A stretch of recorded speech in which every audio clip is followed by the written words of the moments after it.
जय हिंद साथियों, कैसे हैं आप सभी का मैं बहुत बहुत स्वागत करता हूं आपकी अपनी डेली करंट अफेयर्स की क्लास में।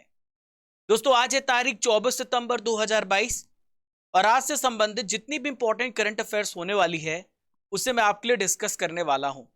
दोस्तों, यह है करंट का ब्रह्मास्त्र सीरीज। रोज सुबह 5 बजे आपको मिलता है।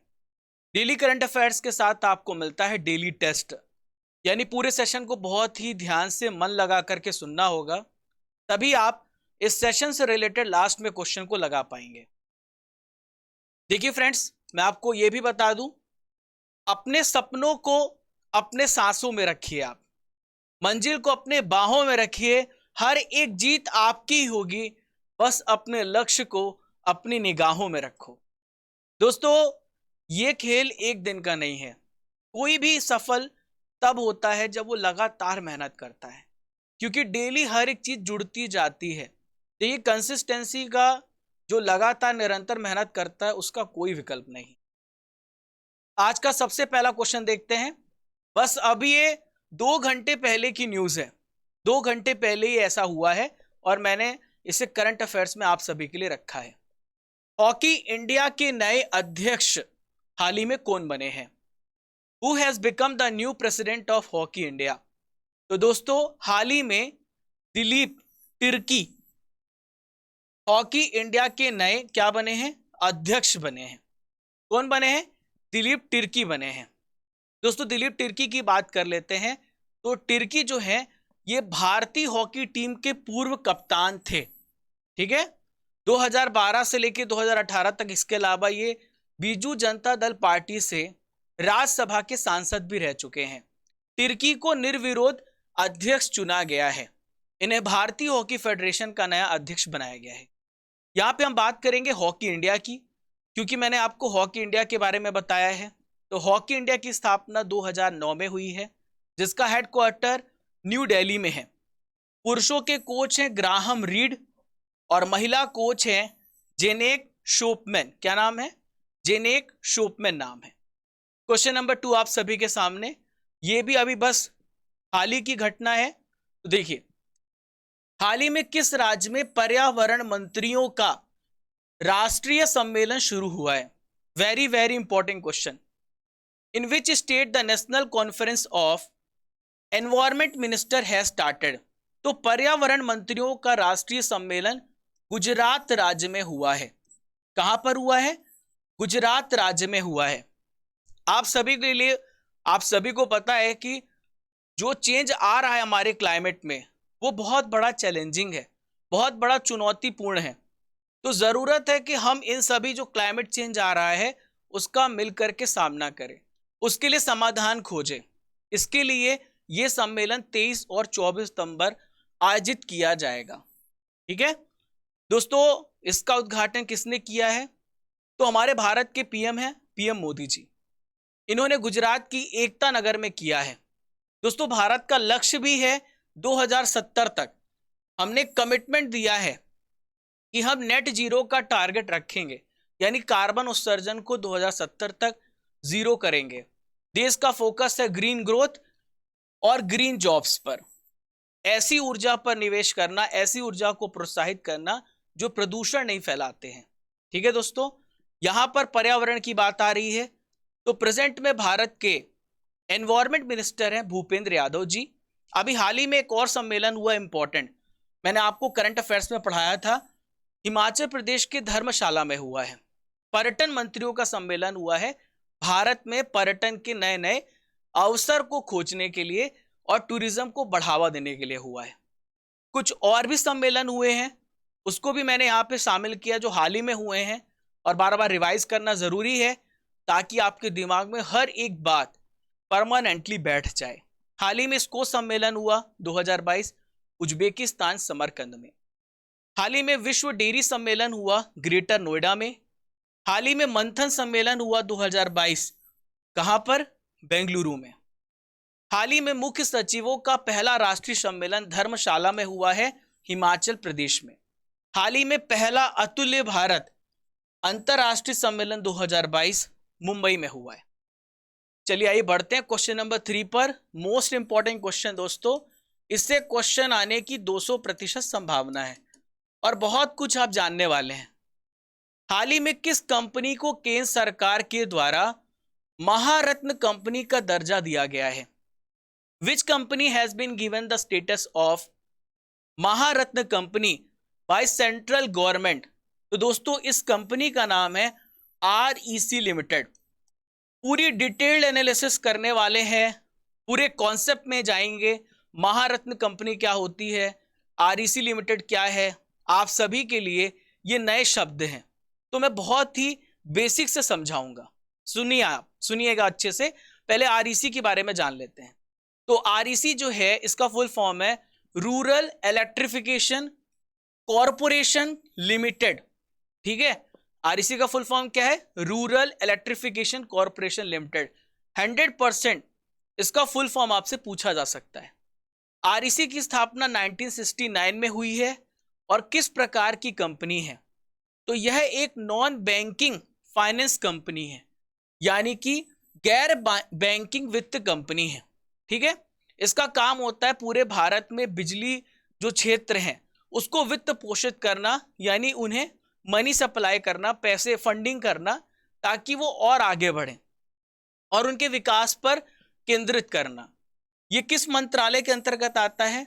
तो विद्युत मंत्रालय के अंतर्गत आता है। प्रेजेंट में भारत के ऊर्जा एवं विद्युत मंत्रालय के मंत्री राजकुमार सिंह हैं। क्या नाम है इनका? राजकुमार सिंह नाम है। ठीक है दोस्तों, चलिए। तो पहले ग्रामीण विद्युतीकरण निगम के नाम से इसे जाना जाता था, अब इसे REC लिमिटेड कहा जाता है। इसके अध्यक्ष हैं विवेक देवांगन। क्या नाम है इनका? विवेक देवांगन नाम है। दोस्तों यहां पे महारत्न कंपनी की बात आ रही है, तो प्रेजेंट में टोटल 12 महारत्न कंपनी है और इससे 200% प्रश्न पूछे जाते हैं। एग्जाम में पूछ लिया जाता है कौन सी इनमें से महारत्न कंपनी है, कौन सी नहीं है। तो सबसे पहली है SAIL steel authority of India limited, दूसरी है ONGC, तीसरी है IOC, चौथी है national thermal power plant corporation, पांचवी है कोल इंडिया लिमिटेड। पांचवी कौन सी है? Coal India limited. छठवीं है भारत हैवी इलेक्ट्रिकल्स लिमिटेड, जिसका मुख्यालय भोपाल में है। ठीक है, ये ट्रांसफार्मर यानी इलेक्ट्रिकल अप्लायंसेस बनाती है।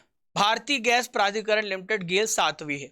8वीं HPCL, 9वीं है BCL यानी Bharat petroleum corporation limited.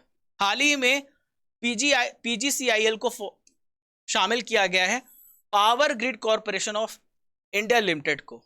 11th है पावर फाइनेंस कॉरपोरेशन और 12वीं है REC लिमिटेड। अब देखिए दोस्तों, यहाँ पे महारत्न की बात आ रही है, तो महारत्न कंपनी कौन सी कंपनी होती है? ऐसा क्या करना पड़ता है कि महारत्न वो हो जाती है? तो यह योजना 2009 में स्टार्ट की गई। ठीक है, कब स्टार्ट की गई? 2009 में। समझते हैं कि कैसी कंपनियों को महारत्न का दर्जा दे देते हैं। सबसे पहली कंडीशन कि वो स्टॉक एक्सचेंज में लिस्टेड होनी चाहिए। दूसरा, उसका एनुअल टर्नओवर पिछले 3 सालों से 25 करोड़ से ज्यादा होना चाहिए और पिछले 3 साल में उसका नेटवर्थ एवरेज 15,000 करोड़ रुपए से अधिक भी होना चाहिए और उसका नेट प्रॉफिट भी 3 सालों में 5,000 करोड़ रुपए से अधिक होना चाहिए। अगर ये कंडीशन को फुलफिल करती है तो हमारी भारत सरकार उसे महारत्न कंपनी का दर्जा दे देती है। आशा करता हूं कि पूरी एनालिसिस आपको समझ में आई होगी। हाल ही में कौन सा राज्य मुख्यमंत्री स्वास्थ्य बीमा योजना, इस नाम की स्वास्थ्य बीमा योजना शुरू करने वाला है? तो दोस्तों नागालैंड। नागालैंड क्या करने वाला है? मुख्यमंत्री स्वास्थ्य बीमा योजना की शुरुआत करने वाला है। यह 1 अक्टूबर 2022 से शुरू किया जाएगा। ठीक है दोस्तों, इसका उद्देश्य क्या है? जितने भी वहां के नागरिक हैं उसमें जो हॉस्पिटल है, अस्पताल है, उसकी देखभाल पर होने वाला जो भी खर्च होगा उसका वहन सरकार करेगी, स्टेट गवर्नमेंट करेगी। क्लियर है? नॉलेज फैक्ट्री आप सभी के सामने आ गई है और नॉलेज फैक्ट्री में मैं आपको बताने वाला हूं भारतीय संविधान के इंपॉर्टेंट आर्टिकल के बारे में। ध्यान से सुनना, बहुत जरूरी है। कल भी हमने कुछ इंपॉर्टेंट आर्टिकल को डिस्कस किया था, आज भी हम डिस्कस कर रहे हैं। तो आर्टिकल 124 है सुप्रीम कोर्ट का गठन, आर्टिकल 123 है ऑर्डिनेंस यानी अध्यादेश जो कि राष्ट्रपति के द्वारा पेश किया जाता है, ठीक है, पारित किया जाता है। आर्टिकल 148 में सीएजी के बारे में बताया गया है। प्रेजेंट में सीएजी हैं जीसी मुर्मू, ठीक है, controller and auditor general, article 148 में बताया गया है। आर्टिकल 152 में गवर्नर के बारे में बताया गया है, ठीक है। आर्टिकल 170 में विधानसभा का जो ऑर्गेनाइजेशन है, कैसा स्ट्रक्चर होगा, इसके बारे में बताया गया है। और 315 में यूपीएससी के बारे में बताया गया है। 338 में एससी के बारे में बताया गया है। अनुसूचित जाति आयोग के बारे में बताया गया है। Is that clear? इंपॉर्टेंट है, सारे पॉइंट को आप नोट डाउन कर लीजिए। चलिए, हाल ही में किस राज्य के दोनों सदनों में 22 सितंबर को ऐतिहासिक रूप से महिलाओं के लिए सुनिश्चित किया गया था? मोस्ट इंपॉर्टेंट क्वेश्चन दोस्तों, ठीक है। तो 22 सितंबर को केवल महिलाओं के लिए दोनों सदनों में प्रेजेंस की बात कही गई है। तो उत्तर प्रदेश राज्य में 22 सितंबर को ऐतिहासिक रूप से महिलाओं के लिए सुनिश्चित किया गया। इस दिन क्या हुआ? केवल जो महिला विधायक थी वो दोनों सदनों में बात कर सकती थी, अपने मुद्दे को उठा सकती थी, केवल महिलाएं। इससे महिला सशक्तिकरण की बात निकल के आ रही है। देखिए, यहाँ पे यूपी की बात कर रहे हैं, तो यूपी में टोटल 403 सीटें, लोकसभा सीटें 80 हैं, राज्यसभा सीटें कितनी है कमेंट बॉक्स पे बताओ। कुछ होमवर्क भी आपको लगातार मिलता रहेगा। देखिए, इसमें 47 जो महिला विधायक हैं, जिसमें से 22 महिला पहली बार विधायक बनी है। यहाँ पे यूपी की डिस्कशन हुई है, तो यूपी से रिलेटेड कुछ करंट अफेयर्स को मैं आपको बताने वाला हूं जो हाल ही में हुई हैं। तो हाल ही में इसको ने क्या किया है, इसको ने यानी संघाई सहयोग संगठन ने बनारस को पर्यटन राजधानी और सांस्कृतिक राजधानी नॉमिनेट किया। बनारस को हाल ही में संभव पोर्टल लॉन्च किया गया है, जो कि सार्वजनिक शिकायत को, जो वहां पे सार्वजनिक शिकायत है, यहां पे दर्ज करा सकते हैं। भारत का पहला अमृत सरोवर यूपी के रामपुर की ग्राम पंचायत पटवई में बनकर तैयार हुआ है। और यूपी सब्जी के उत्पादन में सबसे पहला नंबर 1 राज्य बना है। Is that clear? चलिए, क्वेश्चन नंबर 6, हाल ही में अंतरराष्ट्रीय सांकेतिक भाषा दिवस कब मनाया गया? When is international sign language day celebrated? तो हर साल 23 सितंबर को मनाया जाता है अंतरराष्ट्रीय सांकेतिक भाषा दिवस। देखिए, इसका विषय क्या है, थीम क्या है? साइन लैंग्वेज यूनाइट अस। दोस्तों, बहुत सारे लोग होते हैं जो बोल नहीं सकते, तो वो साइन लैंग्वेज की मदद से अपनी बात बता पाते हैं, ठीक है। 19 दिसंबर 2017 को यूएनजीए ने 23 सितंबर को इस दिवस को मनाने की घोषणा की थी। यहां पर कुछ महत्वपूर्ण प्रमुख दिवस के बारे में मैं आपको बताने वाला हूं पूरे साल के। तो सबसे पहले लुईस ब्रेल दिवस के बारे में बताऊंगा, जो कि 4 जनवरी को मनाया जाता है। 15 जनवरी को थल सेना दिवस मनाया जाता है। 9 जनवरी को प्रवासी दिवस मनाया जाता है। और 10 जनवरी को विश्व हिंदी दिवस मनाया जाता है। 4 फरवरी को वर्ल्ड कैंसर डे मनाया जाता है। 8 मार्च को इंटरनेशनल वीमेंस डे मनाया जाता है। और 24 दिसंबर को नेशनल कंज्यूमर डे मनाया जाता है।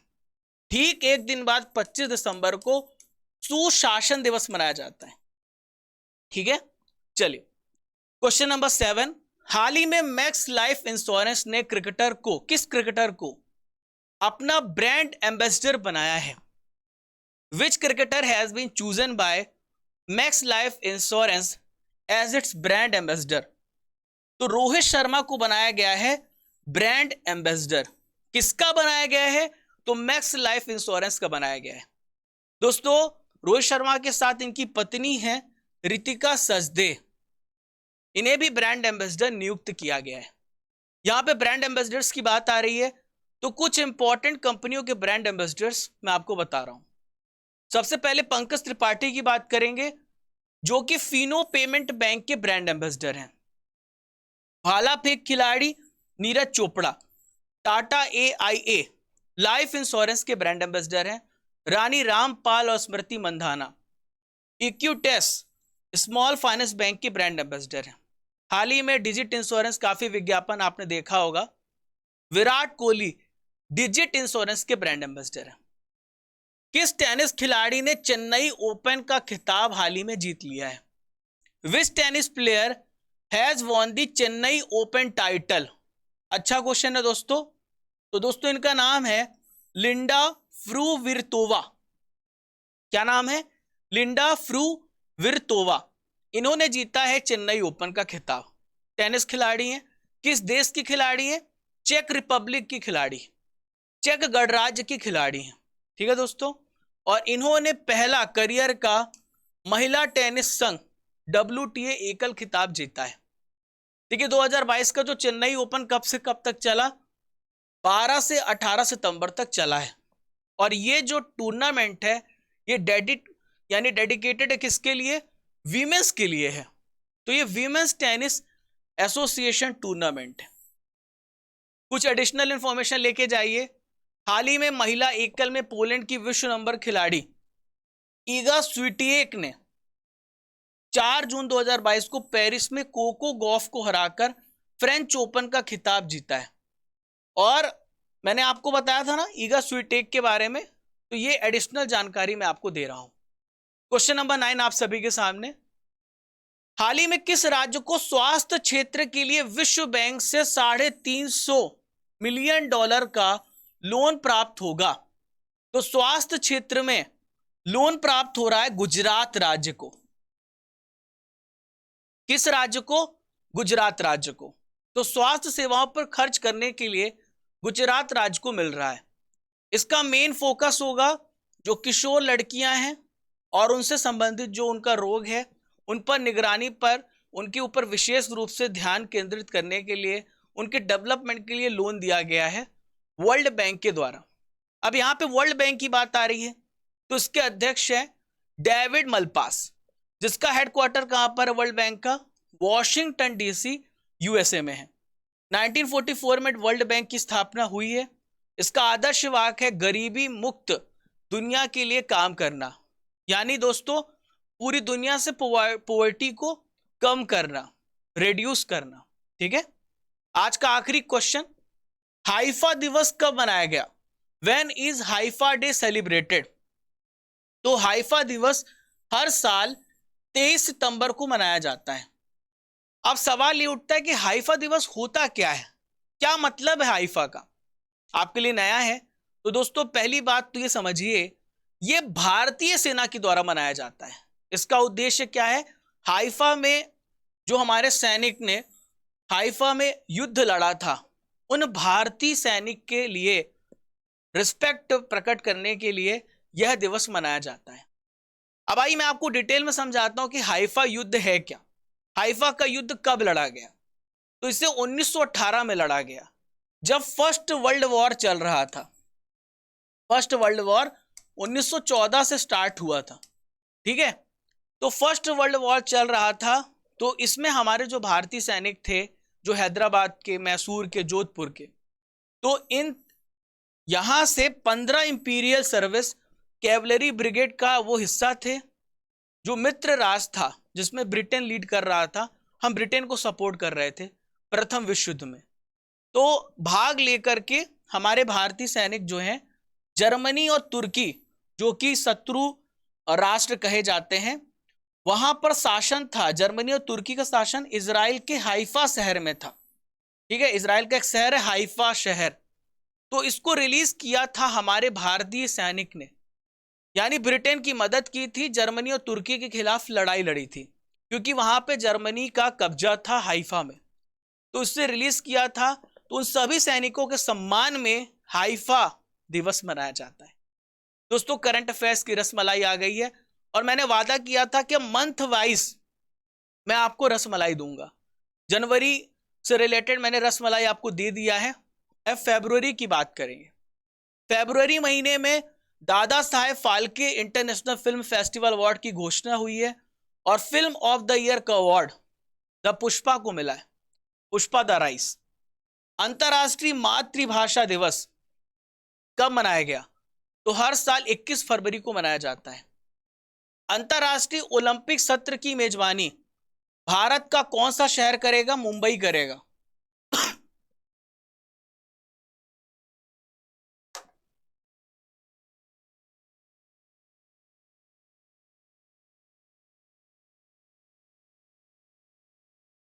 देखिए दोस्तों, 2024 में ओलंपिक कहां पर होंगे? पेरिस में होंगे। कहां पर होंगे? पेरिस में होंगे। 2028 में ओलंपिक कहां पर होंगे? यूएसए में होंगे। और 2032 में ऑस्ट्रेलिया में होंगे। अरुणाचल प्रदेश और मिजोरम का स्थापना दिवस कब मनाया गया? 20 फरवरी को। भारत की सबसे भरोसेमंद सार्वजनिक क्षेत्र की कंपनी का पुरस्कार किसे दिया गया है? कोल इंडिया को। ठीक है। पाकिस्तान के द्वारा हिलाले पाकिस्तान पुरस्कार किसको मिला है? बिल गेट्स को मिला है। इंपॉर्टेंट है, याद रखना आप। चलिए दोस्तों, T10 सीरीज आप सभी के सामने आ गई। आपने बहुत ध्यान से पढ़ा है। अब आपको 10 में 10 नंबर लाने हैं। भारत का कौन सा ऐसा स्टेट है जो सब्जी के उत्पादन में नंबर 1 है? तो यह है यूपी, नंबर 1। राष्ट्रीय उपभोक्ता दिवस कब मनाया जाता है? तो मनाया जाता है 24 दिसंबर को। कमेंट बॉक्स पर जल्दी जल्दी उत्तर देते जाइए आप सभी। भारत का कौन सा शहर इसको के द्वारा सांस्कृतिक राजधानी घोषित किया गया है और पर्यटन राजधानी घोषित किया गया है? तो यह है बनारस, यानी वाराणसी। उत्तर प्रदेश की विधानसभा में टोटल कितनी सीटें हैं? तो टोटल इसमें 403 सीटें हैं। लुईस ब्रेल दिवस किस दिन मनाया जाता है? तो हर साल 4 जनवरी को मनाया जाता है लुईस ब्रेल दिवस। प्रेजेंट में कितनी महारत्न कंपनियां हैं? तो प्रेजेंट में 12 महारत्न कंपनियां हैं। विश्व डेयरी सम्मेलन 2022 कहां पर हुआ? ग्रेटर नोएडा में हुआ। आपने पढ़ा? ध्यान से उत्तर देते जाइए कमेंट बॉक्स पर। लास्ट में आपको अपना आंसर कमेंट बॉक्स पे बताना है। मैं हर एक बच्चे का कमेंट पढ़ता हूं और मैं जानता हूं कि कौन सा बच्चा मेरी क्लास में रेगुलर आ रहा है। ठीक है। इतने सारे कमेंट आते, रिप्लाई नहीं कर पाता, पर अब कल से कोशिश करूंगा कि मैं आपके कमेंट का रिप्लाई भी करूं। फिनो पेमेंट बैंक के वर्तमान ब्रांड एम्बेसडर हैं पंकज त्रिपाठी जी। संभव पोर्टल किस राज्य में लॉन्च हुआ है? तो संभव पोर्टल यूपी राज्य में लॉन्च हुआ है। इसको का सम्मेलन किस देश में हुआ है? हाल ही में उज्बेकिस्तान में इसका सम्मेलन हुआ है। चलिए दोस्तों, 23 सितंबर के करंट अफेयर्स का रिवीजन करने का समय आ गया है। राष्ट्रीय ऊर्जा अग्रणी पुरस्कार 2021 से किसे सम्मानित किया गया? तो ये राष्ट्रीय इस्पात निगम लिमिटेड, कल मैंने आपको पढ़ाया था। विश्व गेंडा दिवस कब मनाया जाता है? हर साल 22 सितंबर को। किस देश को उच्च रक्तचाप नियंत्रण पहल के लिए संयुक्त राष्ट्र पुरस्कार प्राप्त हुआ है? तो यह भारत देश है। किस देश के द्वारा अपनी राजधानी का नाम बदला गया है? तो कजाकिस्तान ने वापस से अपनी कैपिटल अस्ताना कर ली है। उत्तर प्रदेश और किस राज्य के बीच भारत की सबसे लंबी नदी क्रूज सेवा शुरू की जाएगी? तो यूपी और असम के बीच में गंगा और ब्रह्मपुत्र नदी के बीच में क्रूज सेवा चलेगी। किस म्यूचुअल फंड कंपनी ने भारत का पहला ऑटो इंडेक्स फंड लॉन्च किया है? ICICI prudential mutual fund. Valery Polyakov का हाल ही में निधन हो गया। वह कौन थे? He was an astronaut. एशियाई विकास बैंक ने 2022-23 के लिए भारत का जो डेवलपमेंट रेट है वो 7% कर दिया, घटा दिया है। ठीक है। सीएम द हासी पोर्टल किस राज्य में लॉन्च हुआ है? मणिपुर राज्य में। कश्मीर का पहला मल्टीप्लेक्स किस क्षेत्र में खोला गया है? श्रीनगर में पहली बार खोला गया। आज का प्रश्न आप सभी के लिए छोड़ के जा रहा हूं। किस राज्य में पर्यावरण मंत्रियों का राष्ट्रीय सम्मेलन शुरू हुआ है? आपको इसका आंसर कमेंट बॉक्स पे देना है। दोस्तों, साइंस का बैच लाइव है। If you wish you can join this batch. Daily current affairs की PDF you can download from Telegram. Just search crazy GK trick. सबसे ज्यादा मेंबर हमारे यहाँ पे हैं। तो बहुत सारे लोगों ने फेक चैनल भी बनाया है, उससे ज्वाइन मत करना। आपको चैनल देख के पता चल जाएगा और लिंक डिस्क्रिप्शन बॉक्स में दी गई है, ये भी आप सर्च कर सकते हो। ठीक है। और दोस्तों, रूट एप्लीकेशन पर भी PDF मिल जाएगी, हम दोनों जगह उपलब्ध करा रहे हैं, दोनों सेवाएं आप लोगों के लिए, जो अच्छा लगे। और यहाँ पे आपको फ्री टेस्ट भी मिलेगा, डेली करंट अफेयर्स का टेस्ट यहाँ पर मिलेगा। फॉलो कीजिए क्रेजी जीके ट्रिक को, डिफरेंट सोशल मीडिया प्लेटफॉर्म पर आप क्रेजी जीके ट्रिक को फॉलो कर सकते हैं, मुझे फॉलो कर सकते हैं। तो दोस्तों ये पूरा सेगमेंट आपको मैंने बताया, अब चलने का समय हो गया है। आशा करता हूं कि आज का सेशन आपको अच्छा लगा होगा। तो एज यूजुअल मैं यही कहूंगा, सेशन को जरूर लाइक करें, क्योंकि लाइक करने से क्या होता है कि यूट्यूब जो है और लोगों को रिकमेंड करता है। इस वजह से बोलता हूं, जब आप शेयर करते हो तो यूट्यूब और लोगों को शेयर करता है। ये एक ऐसा उसका एक कंप्यूटर एल्गोरिदम होता है, ऐसा नहीं है। वी आर ऑल्सो 5.5, यानी हम 55 लाख आप लोगों की वजह से हैं, आप लोग के प्यार की वजह से यहाँ तक हम पहुँच पाए हैं। तो उस प्यार को बरकरार रखने के लिए और भी ऊंचाइयों पे जाने के लिए हम बोलते हैं, ठीक है। और हम ये भी उम्मीद करते हैं कि अगर हम इतनी मेहनत करते हैं तो थोड़ी सी बात आप भी मान लें, इसे अदरवाइज मत लें, है ना। इसके पीछे कुछ स्ट्रैटेजी है, रणनीति है। जब आप शेयर करोगे फैमिली और बढ़ेगी, तो हमें और मोटिवेशन मिलेगा। तो हम भी कुछ सोचते हैं, हमारे लिए भी कुछ ऐसा रहता है कि हमें भी मोटिवेशन मिलना चाहिए। इसलिए आपसे रिक्वेस्ट करते हैं, होप सो आप इस बात को समझेंगे, क्योंकि आप भी उस परिवार का हिस्सा है और हर बात परिवार से ही कही जाती है। तो चलिए फ्रेंड्स, मिलते हैं कल सुबह 5 बजे इसी ऊर्जा इसी जोश के साथ। जब तक तोड़ेंगे नहीं तब तक छोड़ेंगे नहीं, मेहनत करेंगे और अपने माता पिता का नाम रोशन करेंगे। जय हिंद, जय भारत।